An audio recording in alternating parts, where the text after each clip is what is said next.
प्यारे बुजुर्गों, माताओं, भाई और बहनों, हम सब जिस और ध्यान देते हैं वैसे ही हम बन जाते हैं। हमारे अंदर भाव जैसे जागृत होते हैं, उस दिशा में इंसान चलना शुरू हो जाता है। मन जो हमें दुनिया की चीज़ों में लगाए रखता है, उसकी यही कोशिश होती है कि एक इच्छा हमारे अंदर भेजे, जो दुनिया में कुछ करने की, कुछ बनने की, कुछ पाने की, कुछ लेने की, इस दुनिया के बारे में हो।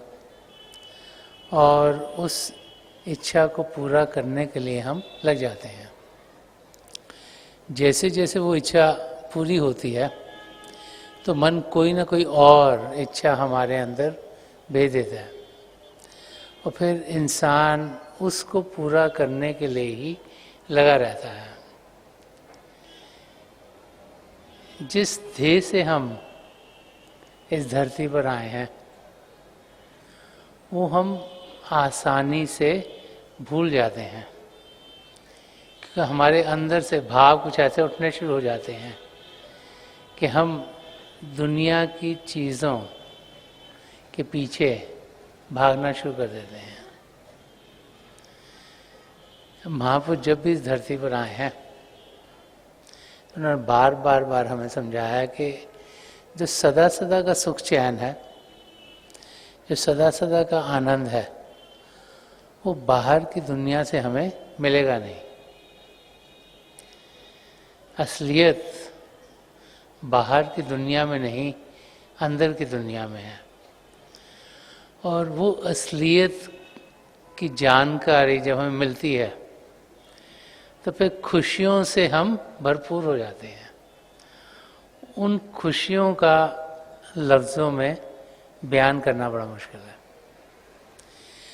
कि ज़िंदगी की ऊंच नीच जो कि हमारे कर्मों के लिहाज से हमारी ज़िंदगी में आएगी, वो हमें ज़िंदगी की रंग रलियों में ही डुबाती ना रहे।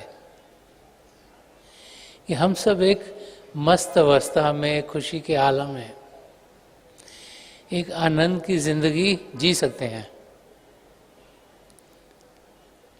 अगर हमारा ध्यान सही जगह पर होगा। उसके लिए इंसान की समझ सही होनी चाहिए। अगर समझ सही हो गई तो विचार, ध्यान सही होगा। अगर विचार सही हो गए तो बोल सही होंगे, बोल सही हो गए तो कार्य सही होंगे। तो जो इंसान की समझ है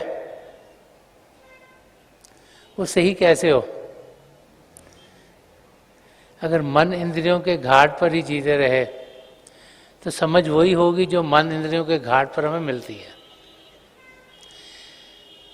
क्योंकि आँखों से हम देखते हैं कि जो हम दृश्य देख रहे हैं वही गलत हो सकता है। अगर आप कोई टीवी देख रहे हैं, मूवी देख रहे हैं, उसमें आप इतने मग्न हो जाते हैं, वो सब कुछ असली लगता है, लेकिन वो घंटे के बाद, 3 घंटे के बाद ख़त्म हो जाती है। तब जाके इंसान समझता है कि ये ख़त्म हो गई। तो बीच में अगर मूवी हंसी मजाक की है तो हम हंसते हैं, अगर रोने धोने की तो हम रोते भी हैं। लेकिन जब वो ख़त्म होती है तो तब लगता है हाँ मूवी ख़त्म हो गई। तो ये जो ज़िंदगी की मूवी है वो लगातार चलती जा रही है। जब से पैदा तब से शुरू हुई है, चली जा रही है, चली जा रही, चली जा रही है। हम उसके भावों के अंदर और डूबते चले जा रहे हैं। ये समझना कि वो असली नहीं, ये जानना कि इस ज़िंदगी के आगे कुछ और भी है, ये किसी किसी की समझ में आता है। वो खुशनसीब हैं जिनकी समझ में आ जाता है कि जिंदगी सही मायनों में क्या है, नहीं तो लाखों करोड़ों लोग तो सिर्फ बाहर की दुनिया जो कि मन इंद्रियों के घाट पर जिसका हम अनुभव करते हैं उसको ही सही समझते समझते अपनी सारी जिंदगी गुजार देते हैं। जब भी महापुरुष इस धरती पर आए हैं बार बार बार हमें यही समझाते चले आए हैं कि असलियत को हम पा सकते हैं। जानकारी सही क्या है उसकी हमें मिल सकती है अगर ध्यान हम बाहर से हटाकर अंदर की ओर करें। तो आँखों से देखना, कानों से सुनना, ज़बान से चखना, नाक से सूंघना, जो स्पर्श की इंद्रिय है जो शरीर में सब तरफ है, जब इन 5 इंद्रियों से हम ऊपर उठते हैं तो फिर हम असलियत की जानकारी पा सकते हैं। इस दुनिया की ऊंच नीच में जहाँ की खुशियाँ, जहाँ के गम हमें दुनिया की ओर लेके जाते हैं, यही बार बार बार महापुरुष हमें समझाते हैं। संत दर्शन सिंह जी महाराज जी ने बहुत कुछ रूहानियत के बारे में कहा, चंद लफ्ज़ों में बहुत कुछ इम्पैक्ट कर दिया, डाल दिया कि हम अगर उनके लफ्ज़ों को समझने की कोशिश करें, उनके जो मैंने है उसकी गहराई तक पहुँचें, तो असलियत हमारे सामने खुलनी शुरू हो जाएगी। एक जगह संत दर्शन सिंह जी महाराज फरमाते हैं कि सुबह का दौर है, रक्षा है जिंदगी मेरी। कि सुबह का दौर है, रक्षा है जिंदगी मेरी, हरीफे गर्दिशे दौरां है जिंदगी मेरी।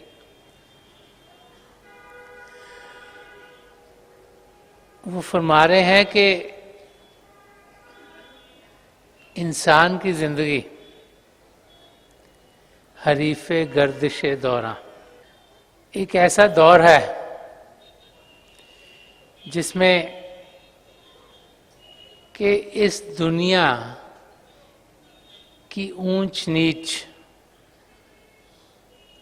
के साथ हम जुड़ते चले जाते हैं और वही हमारे दुश्मन हैं जो हमें असलियत से रोक देते हैं। चीज़ों से लगाव, नाम शोहरत से लगाव, पैसे से लगाव और रिश्ते नातों से लगाव, ये जो दुनिया के लगाव हैं, जो दुनिया का दौर है जिसमें से हम गुजर रहे हैं, में पिछले कर्मों के लिहाज से कुछ लेन देन है और फिर अपने नए कर्म इंसान बनाता चला जाता है।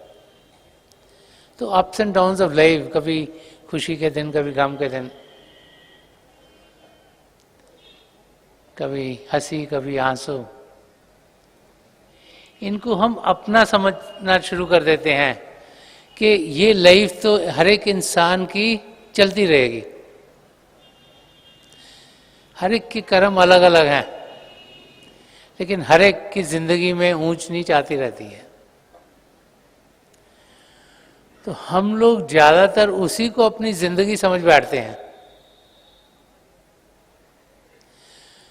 तो संत दर्शन सिंह जी महाराज फरमा रहे कि ये एक आम इंसान की जिंदगी ऐसी गुजर जाती है। तो कोई कोई खुशकिस्मत होता है, उसकी जिंदगी कैसी गुजरती है कि सुबह का दौर है, रक्षा है जिंदगी मेरी। कोई कोई होते हैं जिन्हें जो रूहानियत सुरा है, जिसे नाम कहा गया, शब्द कहा गया, कलमा कहा गया, light and sound of God कहा गया, नूर कहा गया, होली वर्ड कहा गया, कि कोई कोई हैं जो उस शब्द के साथ जुड़ते हैं, उस अमृत का पान लेते हैं, उनकी रग रग में, उनकी आत्मा में प्रभु की ज्योत और प्रभु की स्तुति का उन्हें अनुभव होता है।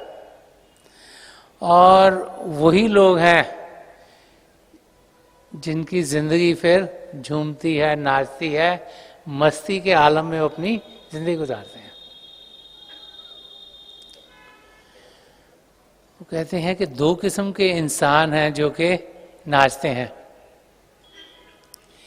एक वो जो कि किसी का गुलाम हो, किसी के साथ बंधा हुआ हो, जैसे कठपुतली की तरह वो जो भी उसका मालिक है उसको नचाता है तो वो नाचता रहता है।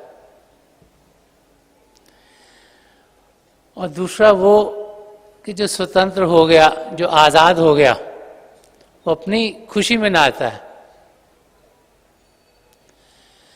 तो यहाँ हमें संत दर्शन सिंह जी महाराज समझा रहे हैं कि हम मन के दायरे में काबू, काल के दायरे में काबू, दुनिया की चीज़ों में ही नाचते रहते हैं। कभी ये करते हैं, कभी वो करते हैं, सोचते हैं ये बहुत अच्छा है, सोचते हैं वो बहुत अच्छा है, शायद इससे फायदा होगा, शायद ये कर लें बहुत अच्छा होगा। तो दुनिया की चीज़ों में ही नाचते रहते, तो काल और हमारा मन हमें नचा रहा है। लेकिन कुछ खुशनसीब ऐसे होते हैं जो प्रभु को पाने के रास्ते पर बढ़ते हैं, किसी महापुरुष की शरण में पहुंचते हैं, उनकी तवज्जो पाते हैं, जो प्रभु का नूर है उसके साथ जुड़ते हैं और फिर अपना ध्यान पिता परमेश्वर की ओर करते हुए ही अपनी जिंदगी गुजारते हैं। जैसे गुरु नानक देव जी महाराज ने फरमाया कि नाम खुमारी नानका चढ़ी रहे दिन रात, कि जब वहाँ के राजा ने उन्हें शराब दी पीने के लिए तो उन्हें इनकार कर दिया कि मेरे पर नाम की खुमारी, शब्द की खुमारी, पिता परमेश्वर की इतनी देन है कि मैं उसी के प्रेम की मस्ती में झूमता रहता हूँ, मुझे बाहर की शराब नहीं चाहिए, क्योंकि ये तो हमारी चेतनता को बिगाड़ेगी। चंद क्षणों के लिए हमें चेतनता से और खराब करेगी, उसके बाद और खराबी जिंदगी में लाएगी।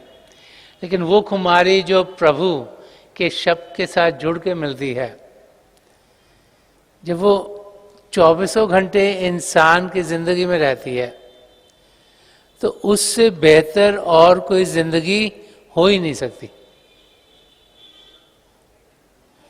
ये संत दर्शन सिंह जी महाराज ने एक जगह और भी फरमाया कि जाम चले जाम चले जाम चले। तो बाहर की शराब की बात नहीं कर रहे, वो क्या फरमा रहे हैं कि जो सुरा, जो सत्ता, जो प्रभु का प्रेम, जो हमारी रूह की गहराइयों में पहुंचकर हमें फर्शों से अर्शों तक पहुंचा देता है, कि उसका पान करना है। और वो मिलेगी कहाँ से? अपने सदगुरु की नजरों से, उनकी आंखों से। संत कृपाल सिंह जी महाराज बहुत बारी फरमाते थे कि 2/3 of spirituality comes from the eyes of the master, के 2/3 हिस्सा रूहानियत का हमारे सदगुरु की आंखों से हमें मिलता है।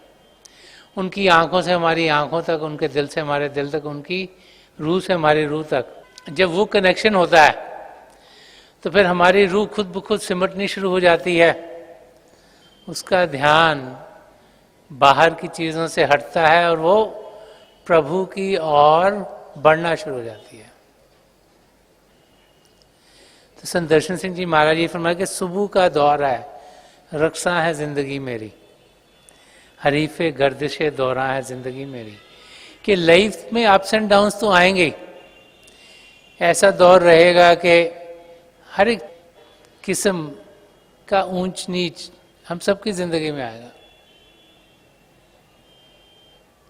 पर वो होते हुए हम किस किस्म का नाच कर रहे हैं? हम बंदगी का नाच कर रहे हैं, जबकि हम काल के दायरे में फंसे हुए हैं, कि जो मन चाहता है वो चीज़ें कर रहे हैं, कि हम उससे निकल गए, उससे स्वतंत्र हो गए, आज़ादी पा गए, और हम एक ऐसी जिंदगी जी रहे हैं जिसमें कि हमें मालूम है कि हम पिता परमेश्वर की संतान हैं और उनकी जानकारी पाते हुए, उनकी नज़दीकी पाते हुए हमारी आत्मा उनकी ओर खिंची चली जा रही है और फिर उनमें हमारा मिलाप होगा। जब तक हम पिता परमेश्वर से दूर रहेंगे, जिंदगी दुख दर्द से भरी रहेगी। और जैसे ही पिता परमेश्वर की नजदीकी पाएंगे तो दुख दर्द सारा दूर हो जाएगा। अब बाहर में जो गर्मी आती है, इंसान को बहुत गर्मी लगती है, बहुत धूप में खड़े हो ज़्यादा देर टिक नहीं सकते, तो एयर कंडीशन रूम में जाओ तो आप ठीक हो जाते हो। और अगर बाहर बहुत सर्दी है तब भी टिकना मुश्किल है, और एयर कंडीशन रूम में जाओगे तो टेम्परेचर ऐसा होगा जिसमें कि आप आराम से रहोगे। तो चाहे ऊंच हो चाहे नीच हो, चाहे हमें लगे कि ये बुरे टाइम है चाहे हमें लगे अच्छा टाइम है, वो दोनों ही हमें तकलीफ देते हैं। क्यों? क्योंकि वो दोनों हमें उस स्टेट से जिसमें कि हम असलियत को पा सकते हैं, उसके अंग संग हो सकते हैं, उससे दूर रखते हैं। इंग्लिश में इक्विपॉइस कहा गया, हमें उस शांत अवस्था में पहुंचना है। वो अवस्था जिसमें हलचल ना हो। ऊंचाई की हलचल या निचाई की हलचल, ये दोनों ही खराब हैं, क्योंकि ये दोनों हमें दुनिया के साथ ज्यादा जोड़ते हैं और पिता परमेश्वर से और दूर कर देती हैं। तो वो समय जिसमें हम प्रभु को याद करते हैं, वो समय जिसमें हम पिता परमेश्वर की नजदीकी पाते हैं, वो ही समय हम सबके लिए बेहतरीन है। इसीलिए बार बार बार महाप्रभु समझाते हैं कि हम नेक कर्म की जिंदगी जिए। एक ऐसी जिंदगी जिसमें कर्म ना बने, क्योंकि ऑलरेडी इतने कर्म हैं जिनको हम झेल रहे हैं, और रोजाना और बनाएंगे, चाहे अच्छे होंगे चाहे बुरे होंगे, उनका नतीजा तो भोगना ही है। अगर नेक कर्म होंगे, अगर कोई कर्म बनेंगे नहीं, तो फिर हमारे कदम हमें पिता परमेश्वर की ओर जल्दी से खींच लेंगे। हमें उस ओर ध्यान देना है जहां से हम जो जिंदगी का मकसद है उसे पूरा कर पाए। और जब भी महापुरुषों के वचनों को पढ़ते हैं तो वो चाहते हैं कि हमारी आत्मा जो कि मन माया के बंधन में फंसी हुई है वहां से निकल पाए, वो आजाद हो, वो झूमे, वो नाचे, मस्ती के आलम में हो कि उसे पिता परमेश्वर की नजदीकी मिली है। हम सब ने अपने लिए सोचना है कि हमने जिंदगी जीनी कैसी है। महापुरुषों की जिंदगी हमारे सामने खुली किताब है, उनकी जिंदगी की ओर देखें और अपनी जिंदगी को उनकी जिंदगी के जैसे बनाने की कोशिश करें। अगर सद्गुणों को अपने अंदर ढालेंगे, जिंदगी प्रभु से भरपूर करेंगे, तो हम देखेंगे कि कैसे जिंदगी में जीने का आनंद मिलेगा। अगर जिंदगी की असलियत को जानेंगे, पहचानेंगे, तो फिर हम ये जान लेंगे कि सब स्वप्न ही है, एक ड्रीम स्टेट है, एक इल्यूजनरी वर्ल्ड है, कि जो यहां हो रहा है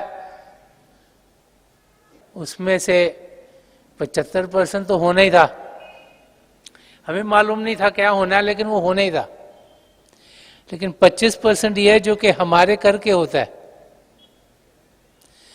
तो जो होना ही था वो तो होना ही है, उसको ना हम बदल सकते हैं ना चेंज कर सकते हैं। लेकिन जो 25% है जो हमारे करके होता है उसको तो हम सही कर सकते हैं। और वो जो 75% है उसकी ओर ध्यान ना देते हुए अपनी जिंदगी प्रेम की ओर लेके जा सकते हैं। जिसकी जिंदगी में प्रभु का प्रेम आ गया उसकी जिंदगी हरी भरी होगी।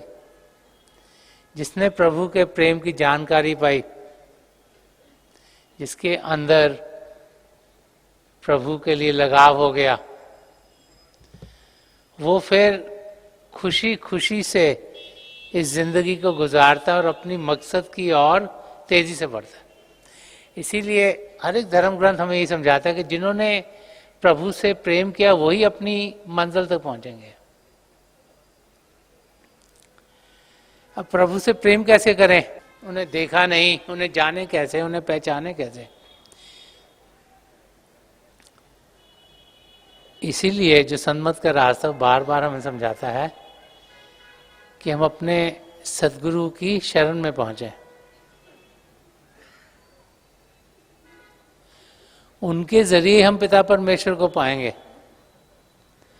वही हमें पिता परमेश्वर के बारे में जानकारी देंगे, सिर्फ लफ्जों के जरिए ही नहीं, लेकिन वो हमारा ध्यान अपनी तवज्जो के साथ दुनिया से हटाकर प्रभु की ओर कर देंगे, ताकि पिता परमेश्वर का हमें अनुभव हो। जब तक वो अनुभव नहीं होगा तब तक सुनी सुनाई बात है। तो ये रास्ता अनुभव का रास्ता है, अनुभव करने का रास्ता है, अनुभव पाने का रास्ता है। जब तक अपने अंदर हम प्रभु की ज्योति के दर्शन ना करें, जब तक अपने अंदर प्रभु की सुंदरी को सुने नहीं, तब तक ये सिर्फ सुना सुनाया रास्ता रह जाता है। तो हमें उस स्टेट तक पहुंचना है, इसीलिए अभ्यास करना जरूरी है, इसीलिए शांत अवस्था में बैठना जरूरी है। अगर बैठेंगे, अपने आप को शांत करेंगे, तभी हम अपनी मंजिल की ओर बढ़ने के लायक होंगे। अगर सिर्फ हम सोचें कि सिर्फ सुनकर कुछ हमें मिलेगा तो वो नामुमकिन है। कुछ मेहनत हमें खुद करनी पड़ती है।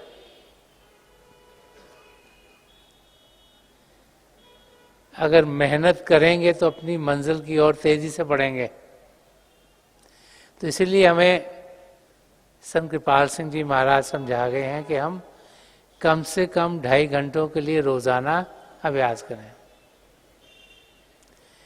शुरू में शायद लगे कि बहुत ज़्यादा समय है, लेकिन जैसे ही आप दिन की ओर ध्यान से देखें तो 24 घंटे हर रोज हमारे पास हैं। उस समय हम कैसे इस्तेमाल करते हैं, ये हर एक इंसान को खुद ब खुद सोचना है। और जब हम ध्यान से सोचेंगे कि सारे दिन में हमारा समय जाता कहाँ है, देखेंगे बहुत से समय उन चीजों में जाता है जिनका हमें कोई फायदा नहीं होता।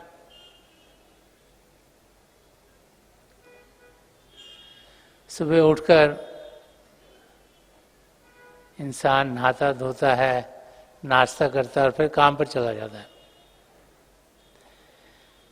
और जब घर आता है तो कई घंटे उसके पास होते हैं, लेकिन हम सोचते हैं हम थक गए, हमें ये काम भी करना है, वो भी करना है, रिलैक्स भी करना है। और अगर देखें कि वो शाम का समय कैसे जाता है तो बहुत सा टाइम उसमें इंसान बड़ी आसानी से बर्बाद कर देता है। अपने पैरों पे खड़ा होना ही सन्मत का रास्ता सिखाता है कि हमने खुद कमाना है, खुद को खिलाने के लिए, अपने परिवार को संभालने के लिए, तो उसके लिए काम करना पड़ता है। लेकिन उसके बाद जो समय बचता है उसका इस्तेमाल इंसान को सही तरीके से करना है। वो भाई बहन जो सही तरीके से उस समय का इस्तेमाल करते हैं वो ही अपनी मंजिल की ओर बढ़ पाते हैं।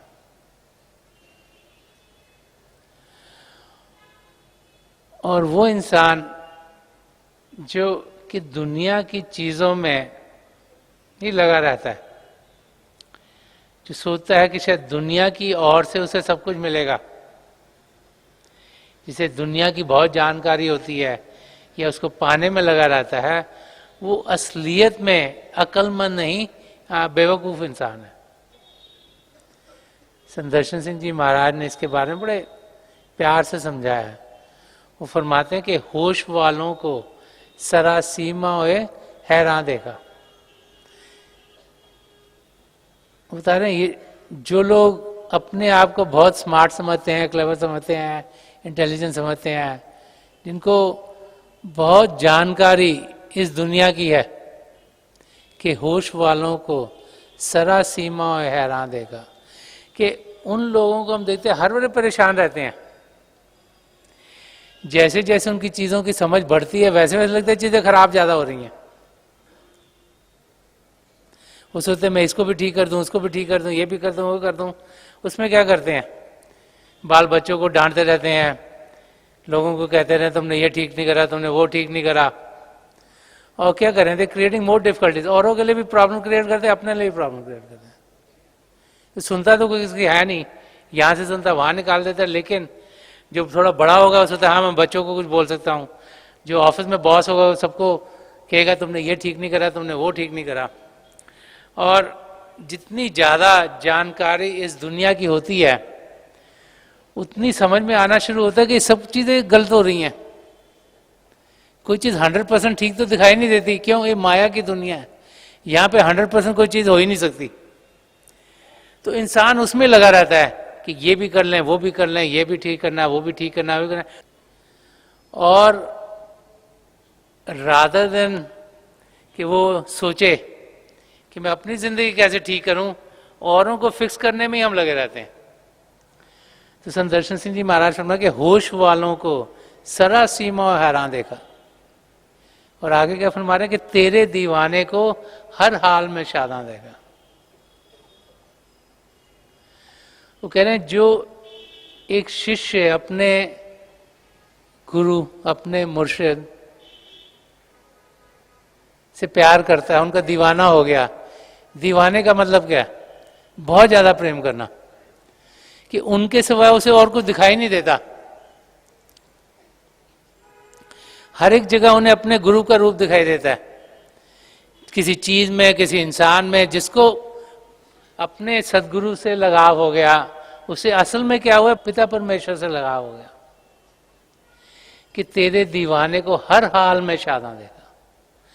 कि उनको दुनिया की ऊंच नीच का कोई फिक्र फाका ही नहीं है। उन्हें मालूम है कि कर्म कटने हैं। अगर कोई उन्हें डांट देता है, कहते ठीक है कोई गल नहीं, सब चल रहा है, nothing to worry about. Why? क्योंकि उनकी अंडरस्टैंडिंग क्लियर है। उन्हें समझ में आया कि वो बोलता है बोलते रहने दो, इसको भी सुन लो, जो करता है करने दो। क्यों? क्योंकि उनके अंदर इतना प्रेम है कि उन्हें बाहर की चीज़ों का कोई असर नहीं होता। इस किस्म की जिंदगी एक सच्चे शिष्य की होती है, और ऐसी ही जिंदगी हमारी होनी चाहिए। ये बार बार बार महापुरुष हमें समझाते हैं। इसलिए हम देखते हैं, केवल एग्जाम्पल्स देखते हैं कि वो भाई बहन जिनका लगाव अपने सदगुरु से बहुत ज़्यादा होता है, उन्हें दुनिया की चीज़ों का ध्यान नहीं रहता। अगर सत्संग में आएंगे तो उनके मुंह पर एक और किस्म की रौनक होती है, क्योंकि उनका ध्यान असलियत की ओर है। सत्संग में भी आएंगे, उनका ध्यान अपने सदगुरु के ऊपर होगा सीधा। उन देखेंगे साइड पे कौन बैठा है, वहाँ साइड पे कौन बैठा है, वो क्या कर रहा है, वो जल्दी आया, वो देर से आया, ऐसा और ध्यान नहीं देते वो। क्यों?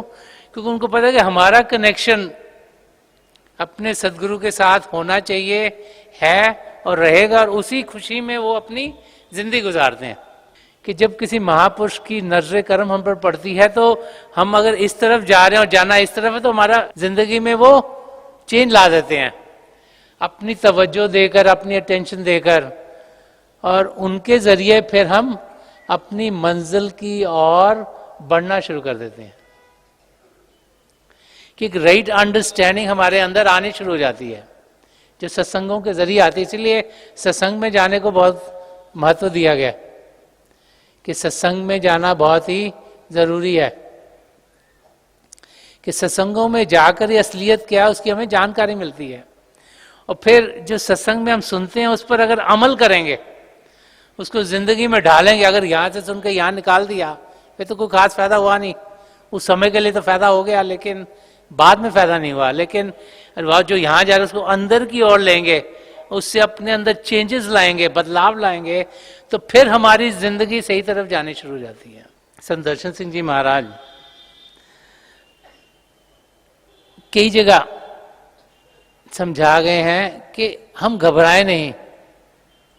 हम घबरा जाते हैं, तकलीफ आती है तो मुरझा जाते हैं, सोचते हैं ओहो ये पहाड़ हम पे क्यों टूट गया। एक जगह फरमाते हैं जिंदगी वो जो हरीफे गमे अयाम रहे, कि समय जिसमें से हम गुजर रहे हैं उसमें कुछ ना कुछ हलचल तो होगी। तो जिंदगी वो जो हरीफे गमे आयाम रहे, दिल शिकस्ता है तो क्या साज उठाओ तो सही। कह रहे हैं अगर दुनिया की तकलीफों ने आपको उस नतीजे पे पहुंचा दिया कि आप अंदर से आ रहे हो, दिल आपका टूट गया है, जब दिल टूटता है तो कुछ करने का जी नहीं करता। कहते अगर ऐसी हालत आपकी होगी, आपका दिल टूट गया, आपको लग रहा है तकलीफ है, फिर भी साथ उठाओ तो सही, कि दिल के अंदर एक मधुर आवाज चल रही है, उस आवाज को हम सब सुन सकते हैं। उसको सुनने के लिए शांत अवस्था में तो हमें बैठना पड़ेगा। तो फरमा रहे हैं कि अगर आप इस हालत में पहुंच गए हो जहां आपको लग रहा है ये भी नहीं चल रहा, वो भी नहीं चल रहा, ये भी खराब है, वो भी खराब है, और इंसान का दम टूट रहा है और वो जिंदगी से हारी जा रहा है, वो कह रहे हैं कि उस स्टेट पर भी हमें हिम्मत करनी चाहिए, ये जानना चाहिए कि शायद जो तकलीफें आ रही हैं हमारे कर्म कट रहे हैं, और जितने कटते जा रहे हैं उतना हम हल्के हुए जा रहे हैं, उतना में आसानी होगी रूह को उड़ान देने की। क्योंकि जितना कर्मों का बोझ हमारी रूह के ऊपर रहेगा उतना ही हम प्रभु से दूर रहेंगे। जैसे जैसे वो कटते चले जाएंगे कर्म, वैसे वैसे कर्मों का बोझ कम होगा, उड़ान में आसानी होगी। उसके लिए रोजाना बैठना जरूरी है कि सांस उठाओ तो सही, कि शरीर है इसको शांत अवस्था में तो करो, कोई जगह ढूंढो जो शांत है, वहां पे बैठो, शरीर को शांत करो, सिमरन के जरिए मन को शांत करो, तो फिर उड़ान खुद ब खुद आएगी। और जैसे रूह को उसकी खुराक मिलेगी, वो सबके साथ जुड़ेगी, उसमें तंदुरुस्ती आएगी और खुद ब खुद बाहर की तकलीफों का असर हटता चला जाएगा। हर एक दुख दर्द की दवा एक ही है। दुख दर्द हमारी जिंदगी में क्यों है? क्योंकि हम पिता परमेश्वर से दूर हैं। उनकी नजदीकी मिलते ही सब कुछ ठीक हो जाता है, तो उनकी नजदीकी पाएं और हम देखेंगे कि हम अपनी मंजिल की ओर बढ़ते चले जा रहे हैं। जब भी महापुरुष इस धरती पर आए हैं, बार बार वो हमें यही समझाते चले आए हैं कि हमें अपनी मंजिल तक पहुंचना है। वो मंजिल हम सबके भीतर है, मंजिल हम सबकी एक ही है। और मंजिल यहाँ है तो कोई यहाँ पर है, कोई यहाँ पर है, कोई यहाँ पर है, कोई यहाँ पर है, जाना सबने वहीं है। और हम सब इसी जिंदगी में वहां पहुंच सकते हैं। ये भी महापुरुष समझाते हैं कि जरूरी नहीं कि सिर्फ जो यहाँ पे खड़ा वही मंजिल तक पहुंच सकता है, जो यहाँ पर है वो भी मंजिल तक पहुंच सकता है। हमें हिम्मत करनी है, हमें अपना ध्यान प्रभु की ओर लगाना है, और अगर ऐसा करेंगे तो हम अपनी मंजिल तक जरूर पहुंचेंगे। बार बार जब भी महापुरुष आए हैं वो हमें पिता परमेश्वर की ओर ध्यान करने के लिए समझाते हैं। हमें जाने कि हम जिस भी हाल से गुजर रहे हैं, जो भी बाहर का हाल हो, उसमें हम घबराए नहीं। हम जाने कि पिता परमेश्वर का हाथ हम सबके साथ है, वो चाहते हैं हम उनकी ओर मुड़े, वो कहीं दूर नहीं, हम सबके भीतर ही हैं। उनका प्यार हम सबके अंग संग है। हम अंदर की दुनिया में कदम बढ़ाएं उनकी जानकारी पाएं। जब अंदर की ओर बढ़ेंगे, उनके प्रेम को पाएंगे और उनका प्रेम हमारे रग रग में समाएगा, तो हम देखेंगे कि हम खुशी से, आनंद से अपनी ज़िंदगी गुजारनी शुरू करेंगे और हमारे कदम हमें अपनी मंजिल की ओर तेज़ी से लेकर जाएंगे।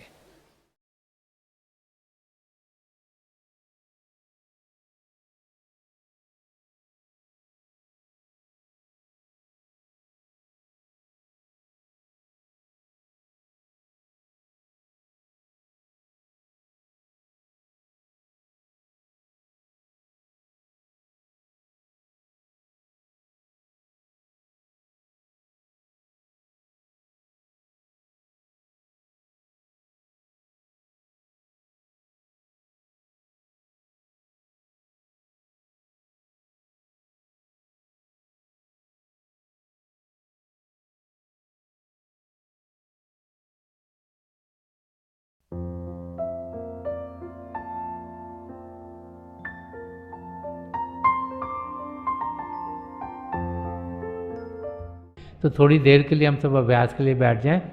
आप जहाँ भी बैठे हैं आराम से बैठिएगा, अपनी आंखें बंद कर लीजिएगा। ये आई बॉल्स आँखों के डरने सीधे सामने फोकस हो, जैसे आठ दस सामने आप फोकस हो। आंखें बंद करते ही वो भाई बहन जिन्हें नाम की देन मिली आप सिमरन कीजिएगा। और जो भाई बहन यहाँ नए हैं, आप पिता परमेश्वर के किसी भी जाति नाम का जाप कीजिएगा। जाप मन ही मन करना, ऊंचा नहीं दोहराना। मेरी प्रभु के चरण कमलों में, और जो पिछली सेंचुरी के महापुरुषों हैं, हजूर बाबा सावन सिंह जी महाराज, परम संत कृपाल सिंह जी महाराज और दयाल प्रसन्न दर्शन सिंह जी महाराज के चरण कमलों में यही प्रार्थना है कि जो जो हम सबके लिए बेहतर हो, ये महापुरुष हमें दें, हमें सबके साथ जोड़ें और हमारे भीतर प्रभु की ज्योत के हमें दर्शन करवाएं। थोड़ी देर में मैं आपको इस बैठक से उठाऊंगा और मेरी शुभकामनाएं आप सबके साथ हैं।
छोड़ दीजिए जी, प्लीज लीव ऑफ।